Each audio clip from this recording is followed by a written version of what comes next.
আরে হারান দাদু যে, কি ব্যাপার আজকে এত সকাল সকাল খুব খুশি খুশি লাগছে? আর বলো না পল্টু, গ্রামে না একটা নতুন হোমো এসছে। আমাকে একটু আগে রাস্তায় ডেকে বললো 10 টাকা দাও হ্যান্ডেল মেরে দেবো। সেই যে কি মজা গো পল্টু, আর কি বলবো। সকাল সকাল মনটা পুরো ভালো হয়ে গেল। কি বললা? 10 টাকা দিয়ে হ্যান্ডেল মেরে দিল? তা নয় তো আর কি বলছি গো ফুটো। তোমরা কিন্তু আবার এইসব কথা কাউকে বলো না, ঠিক আছে? এই না না দাদু, আমরা কাউকে বলবো না। লেওরা তুমি কাউকে বলো না। আচ্ছা আচ্ছা, ঠিক আছে ঠিক আছে।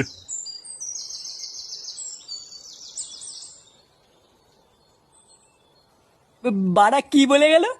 গ্রামে একটা নতুন হোমো এসছে, 10 টাকা দিয়ে হ্যান্ডেল মেরে দিল? পল্টুদা, এটা ফুটো শালার কাজ না তো? আমারও তো মারা তাই মনে হচ্ছে রে।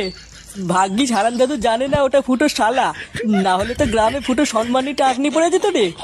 বাড়া, চুদির ভাই তলে তলে এই ব্যবসা করছে। ফুটো, তুই কোনো চিন্তা করিস না। তোর শালাকে এই গ্রামে কেউ চেনে না, কোনো সমস্যা হবে না। হ্যাঁ, তুই কোনো চিন্তা করিস না। চল মদনের দোকান থেকে চা খেয়ে আসি।